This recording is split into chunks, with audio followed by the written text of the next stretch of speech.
Hello friends, welcome to learner classes. ये जो हम घटना चक्र पूर्वावलोकन की सीरीज कर रहे थे उसमें आज हम देखेंगे मॉडर्न हिस्ट्री के प्रश्नों को, जिसमें हमारा टॉपिक रहेगा कांग्रेस का लखनऊ अधिवेशन और होम रूल लीग का आंदोलन। तो चलिए शुरू करते हैं। इससे पहले फ्रेंड्स आपसे रिक्वेस्ट है, यदि आप चैनल पर पहली बार हैं तो प्लीज़ चैनल को सब्सक्राइब कर लीजिएगा, वीडियो को लाइक कर दीजिएगा एंड शेयर करिए, एंड जो भी आपके सजेशन हो उसे कमेंट बॉक्स में ज़रूर बताइएगा।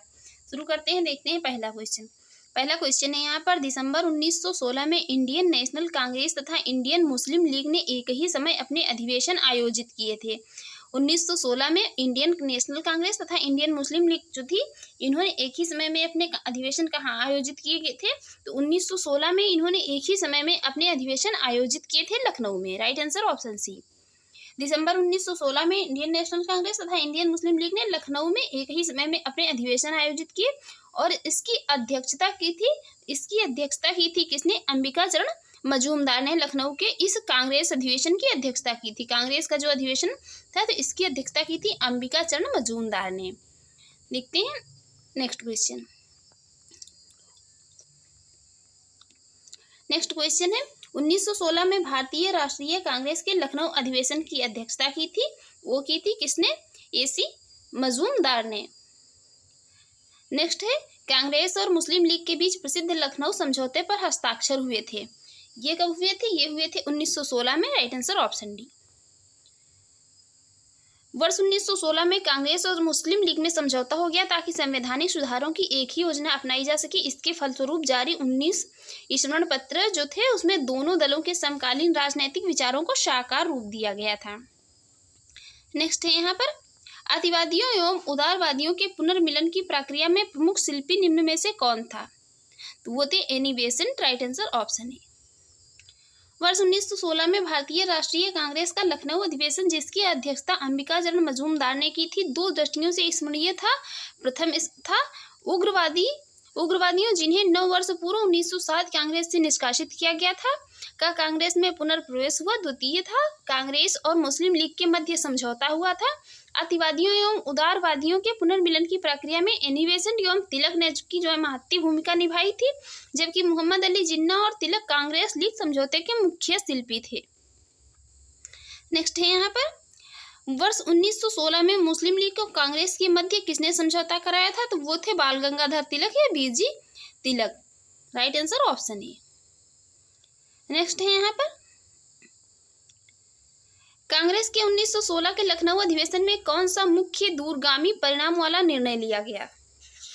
तो वो जो निर्णय लिया गया था वो था मुस्लिम लीग की पृथक निर्वाचन क्षेत्र की मांग स्वीकार की गई। इसमें जो है मुस्लिम लीग की पृथक निर्वाचन क्षेत्र की जो मांग थी तो उसे स्वीकार कर लिया गया था। देखते हैं इसकी एक्सप्लेन। लखनऊ समझौते 1916 के तहत कांग्रेस ने मुसलमानों के लिए प्रथम बार पृथक निर्वाचक मंडल की मांग को स्वीकार कर लिया था, जो मुस्लिम लीग की एक सकारात्मक उपलब्धि थी, क्योंकि कांग्रेस अब तक क्या इसका विरोध करती आ रही थी। डॉक्टर रमेश चंद्र मजूमदार ने लखनऊ समझौते की कटु आलोचना करते हुए लिखा था कि परवर्ती घटनाओं की पृष्ठभूमि में निसंदेह रूप से यह कहा जा सकता है कि वर्ष 1916 में कांग्रेस द्वारा लखनऊ समझौता करने के निर्णय ने क्या किया? वस्तुतः वह नींव डाली जिसके ऊपर 30 वर्षों बाद पाकिस्तान का निर्माण किया गया। लखनऊ समझौते ने भावी राजनीति में सांप्रदायिकता के उदय का भी मार्ग जो है प्रशस्त किया था। नेक्स्ट क्वेश्चन है यहाँ पर, कांग्रेस के प्रथम बार मुस्लिम समुदाय के लिए पृथक निर्वाचन प्रणाली स्वीकार की गई थी, वह वर्ष कौन था? वह वर्ष था 1916 का। नेक्स्ट है यहाँ पर, इंडियन नेशनल कांग्रेस और मुस्लिम लीग के बीच जो मतैक्य का काल निम्न में से कौन प्रदर्शित करता है?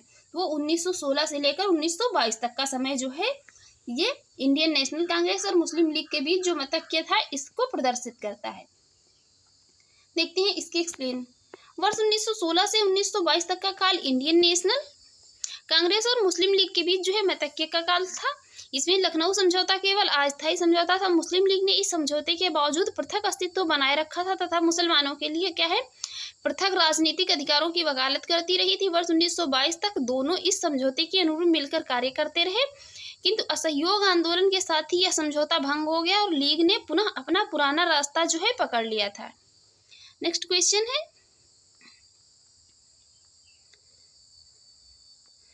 नेक्स्ट है, निम्नलिखित में से कौन 1916 के लखनऊ के कांग्रेस अधिवेशन के विषय में असत्य है? यहाँ पर 4 स्टेटमेंट दिए हैं, बताना है कौन सा स्टेटमेंट जो है यहाँ पर कि जो 1916 में लखनऊ समझौता हुआ था, लखनऊ अधिवेशन हुआ था कांग्रेस का, इसके विषय में यहाँ पर इनकरेक्ट है। पहला स्टेटमेंट पढ़ते हैं। पहला स्टेटमेंट है अंबिकाचरण मजूमदार ने इसकी अध्यक्षता नहीं की थी। यही वाला यहाँ पर असत्य है, तो यही वाला यहाँ पर करेक्ट आंसर हो जाएगा ऑप्शन ए, क्योंकि इसकी अध्यक्षता जो है अंबिकाचरण मजूमदार ने ही की थी और यहाँ पर कह रहा है कि नहीं की थी। अगला स्टेटमेंट है इस अधिवेशन में उदारवादियों और उग्रवादियों के बीच पुनः मेल स्थापित हुआ था। यह भी करेक्ट है। महात्मा गांधी पहली बार चंपारण के किसानों की समस्याओं से अवगत कराए गए थे। ये भी सही है। देखते हैं इसकी एक्सप्लेन। वर्ष 1916 के लखनऊ के कांग्रेस अधिवेशन में तिलक को पुनः कांग्रेस में शामिल कर लिया गया। अध्यक्ष अंबिकाचरण मजूमदार ने 10 वर्षों बाद दुखद अलगाव तथा गलतफहमी के कारण बेवजह के विवादों में भटकने के बाद भारतीय राष्ट्रीय दल के दोनों खेमों उदारवादियों एवं उग्रवादियों ने अब तक जो है यह महसूस किया कि अलगाव उनकी पराजय और एकता उनकी जीत है। उन्होंने क्या महसूस किया कि अलगाव उनकी जो है पराजय है और एकता क्या है, उनकी जीत है। अब भाई भाई फिर मिल गए। कांग्रेस के लखनऊ अधिवेशन में ही महात्मा गांधी से राजकुमार शुक्ल की मुलाकात हुई थी, जिन्होंने जो है इस चंपारण जो किसानों की जो समस्याएं थी उनसे महात्मा गांधी को अवगत कराया था। किसने? राजकुमार शुक्ल ने। नेक्स्ट है निम्नलिखित भारतीय राष्ट्रीय कांग्रेस के किस अधिवेशन में महात्मा गांधी को चंपारण के किसानों की समस्याओं से अवगत कराया गया था? तो ये कराया गया था लखनऊ अधिवेशन 1916 में। अब हम देखेंगे यहाँ पर होम रूल लीग आंदोलन से बनने वाले प्रश्नों को। पहला क्वेश्चन है जिसमें होम रूल लीग आंदोलन सर्वप्रथम किसने आरंभ किया था? ये आंदोलन जो था किसने आरंभ किया था? इसको आरंभ करने वाली थी Annie Besant. Right answer option है। भारत में होम रूल लीग आंदोलन सर्वप्रथम एनी बेसेंट ने आरंभ किया। यद्यपि होम रूल लीग की स्थापना जो है सर्वप्रथम अप्रैल 1916 में तिलक ने की थी। इसकी स्थापना की यदि बात की हो तो इसकी स्थापना होम रूल लीग की थी तिलक ने, और इसका जो है आंदोलन सर्वप्रथम प्रारंभ किया था एनी बेसेंट ने। नेक्स्ट 1915-1916 में 2 होम रूल लीग आरंभ की गई थी। नेतृत्व किया था किसने? उसका नेतृत्व किया था तो तिलक एवं एनी बेसेंट के। राइट आंसर होगा ऑप्शन ए। अगला क्वेश्चन है, देख लेते हैं इसकी एक्सप्लेन। अप्रैल 1916 में तिलक ने एवं सितंबर 1916 में एनी बेसेंट ने अपनी अपनी होम रूल लीग की स्थापना की थी। बेसेंट ने कॉमनवेल्थ और न्यू इंडिया तथा तिलक ने मराठा और केसरी के माध्यम से अपनी अपनी लीग जो थी इसका प्रचार किया था। बेसेंट ने किसके माध्यम से किया? बेसेंट ने कॉमनवेल्थ और न्यू इंडिया ये पत्रिकाएं थी, और तिलक ने जो है मराठा और केसरी पत्रों के माध्यम से अपनी लीग का जो है प्रचार किया था। नेक्स्ट है एनी बेसेंट मुख्यतः संबंध रही हैं। वो एनी बेसेंट जो है तो मुख्यतः किससे संबंध रही है? वो संबंध रही है गृह शासन आंदोलन से, होम रूल लीग से। एनी बेसेंट मुख्यतः गृह शासन होम रूल आंदोलन से संबंध रही है। भारत में होम रूल लीग की स्थापना की योजना मूलतः एनी बेसेंट द्वारा ही बनाई गई थी। होम रूल आंदोलन की व्याख्या 2 जनवरी 1914 को अपने पत्र कॉमनवेल्थ में एनी बेसेंट ने की थी, जिसमें ब्रिटिश साम्राज्य के अंतर्गत स्वशासन के उद्देश्य को ध्यान में रखकर धार्मिक स्वतंत्रता, राष्ट्रीय शिक्षा तथा सामाजिक और राजनीतिक सुधारों को आधारभूत कार्यक्रम बनाया गया। भारत में यह आंदोलन क्या था? आंदोलन प्रथम विश्व युद्ध के दौरान जो है काफी लोकप्रिय रहा था, होम रूल लीग आंदोलन। नेक्स्ट है प्रथम विश्व युद्ध के दौरान आंदोलन जो भारत में लोकप्रिय हुआ वह था होम रूल आंदोलन। Right answer option B. Next है निम्नलिखित में से किसका योगदान होम रूल लीग की स्थापना में नहीं था? किसका योगदान जो है पूछा जा रहा है यहाँ पर। होम रूल लीग की जो स्थापना हुई थी नहीं था, तो वो थे टी.एस. अलकॉट। इनका योगदान होम रूल लीग की जो स्थापना हुई थी उसमें नहीं था। टी.एस. अलकॉट होम रूल लीग से नहीं बल्कि क्या थे? ये थियोसॉफिकल सोसाइटी की स्थापना से संबंध थे। तिलक ने अप्रैल 1916 और एनी बेसेंट ने सितंबर 1916 में होम रूल लीग को आरंभ किया। ये सुब्रमण्यम अय्यर भी एनी बेसेंट की होम रूल लीग की स्थापना से संबंध थे। नेक्स्ट है निम्नलिखित में से कौन होम रूल आंदोलन से नहीं जुड़ा था? तो वो थे सी.आर. दास। नेक्स्ट है किस अधिवेशन में होम रूल समर्थक अपनी राजनीतिक शक्ति का सफलतापूर्वक प्रदर्शन कर रहे थे?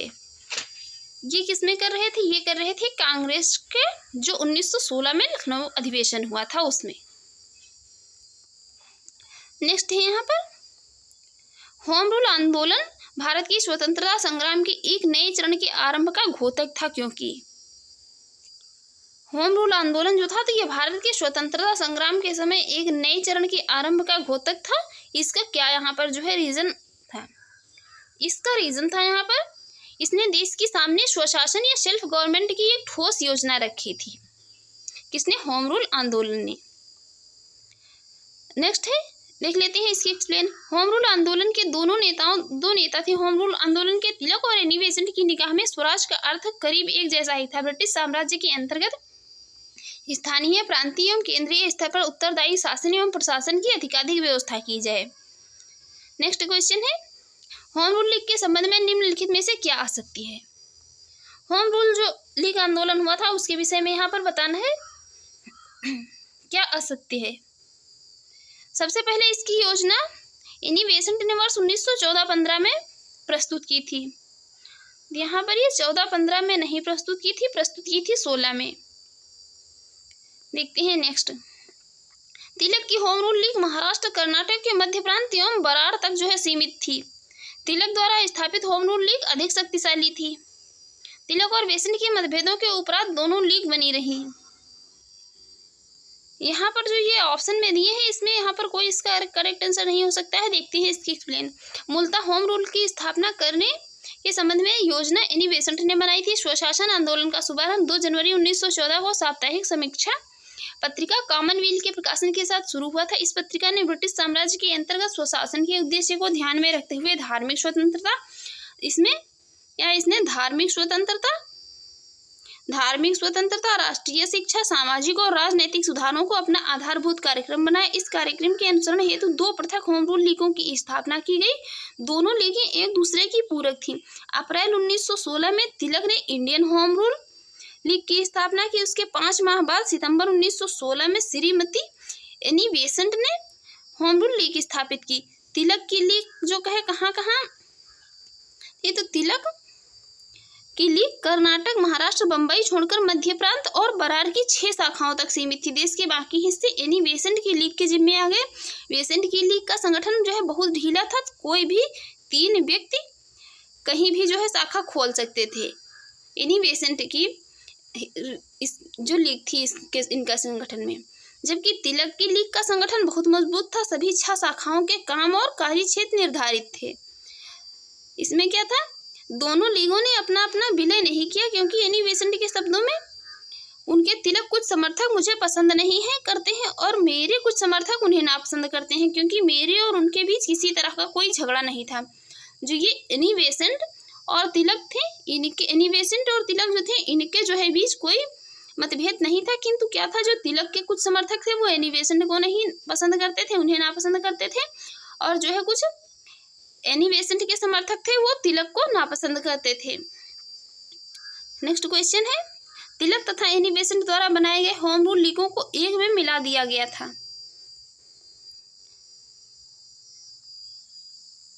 यहाँ पर इन्हें जो है एक में कब मिलाया गया था, तो ये 1916 में।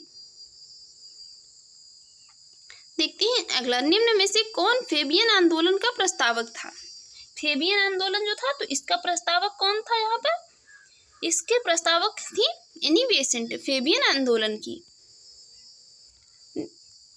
एनी बेसेंट 1847 से 1933 ईस्वी फेबियन आंदोलन की प्रस्तावक थी। नेक्स्ट, एनी बेसेंट के यहाँ पर विषय में 3 स्टेटमेंट दिए हैं। बताना है कौन सा स्टेटमेंट जो है करेक्ट होगा। पहला स्टेटमेंट है यहाँ पर, होम रूल आंदोलन जो है प्रारंभ करने के लिए उत्तरदायी थी। ये पहला स्टेटमेंट करेक्ट है। दूसरा स्टेटमेंट है, थियोसॉफिकल सोसाइटी के संस्थापिका थी। ये स्टेटमेंट जो है यहाँ पर इनकरेक्ट हो जाता है, वो थियोसॉफिकल सोसाइटी की संस्थापिका नहीं थी। नेक्स्ट है थर्ड वाला स्टेटमेंट, इंडियन नेशनल कांग्रेस की एक बार अध्यक्षता थी। ये स्टेटमेंट भी करेक्ट है। तो यहाँ पर पहला और तीसरा स्टेटमेंट जो है करेक्ट है, तो राइट आंसर हो जाएगा ऑप्शन सी 1 और 3। देखते हैं इसकी एक्सप्लेन। भारत में होम रूल आंदोलन प्रारंभ करने के लिए एनी बेसेंट ही उत्तरदायी मानी जाती है। 1916 में मद्रास में होम रूल की स्थापना की थी। बाकी तिलक ने 1916 में पूना में होम रूल की स्थापना की। फिर भी दोनों आपसी सहयोग से अलग अलग क्षेत्र में काम करते रहे। होम रूल जो था, तो इसका मुख्य उद्देश्य था संवैधानिक तरीकों से स्वशासन प्राप्त करना। एनी बेसेंट को इंडियन नेशनल कांग्रेस के कलकत्ता अधिवेशन दिसंबर 1917 की प्रथम महिला अध्यक्षा चुना गया। हाँ जी, ये थियोसॉफिकल सोसाइटी की स्थापना 1875 में अमेरिका में मैडम ब्लावेट्स्की तथा कर्नल अलकाट ने की थी। एनी बेसेंट 1889 ईस्वी में इसकी सदस्यता बनी थी। वो जो इसकी अध्यक्षता नहीं की थी उन्होंने, वो 1889 ईस्वी में इसकी ये जो थियोसॉफिकल सोसाइटी की स्थापना हुई थी 1875 में, इसकी वो सदस्य बनी थी। नेक्स्ट क्वेश्चन है, 1920 में निम्नलिखित में से किसने अपना नाम परिवर्तित कर स्वराज सभा कर लिया था? तो वो था all India home rule league. All India home rule league थी, तो उसने 1920 में अपना नाम परिवर्तित कर स्वराज सभा कर लिया था। देखते हैं इसकी एक्सप्लेन। होम रूल आंदोलन Akhil Bharatiya home rule league एक राष्ट्रीय राजनीतिक संगठन था जिसकी स्थापना अप्रैल 1916 में बाल गंगाधर तिलक द्वारा तथा एनी बेसेंट द्वारा सितंबर 1916 में किया गया था। तिलक की home rule league Karnataka, Maharashtra, Bombay को छोड़कर जो है मध्य प्रांत और बरार की 6 शाखाओं तक सीमित थी, जबकि देश के बाकी हिस्से एनी बेसेंट की लीग के जिम्मे आ गए थे। लीग का उद्देश्य ब्रिटिश साम्राज्य के अधीन रहते हुए संवैधानिक तरीके से स्वशासन को प्राप्त करना था। अप्रैल 1920 में Akhil Bharatiya home rule league ने महात्मा गांधी को इसके अध्यक्ष के रूप में निर्वाचित किया और महात्मा गांधी ने जो है इसका नाम क्या कर दिया, स्वराज सभा या असेंबली कर दिया। इसका जो है होम रूल लीग का नाम परिवर्तित करके रखा था, तो ये महात्मा गांधी ने रखा था स्वराज सभा। महात्मा गांधी का नाम याद रखिए, महात्मा गांधी ने रखा था असेंबली या स्वराज सभा इसका नाम परिवर्तित करके। तो फ्रेंड्स, आपको यदि हमारी वीडियो अच्छी लगी हो और आपके एग्जाम के लिए यूजफुल रही हो तो प्लीज़ हमारे चैनल को सब्सक्राइब कर लें, वीडियो को लाइक कर दें एंड ज़्यादा से ज़्यादा शेयर करें। Thanks for watching.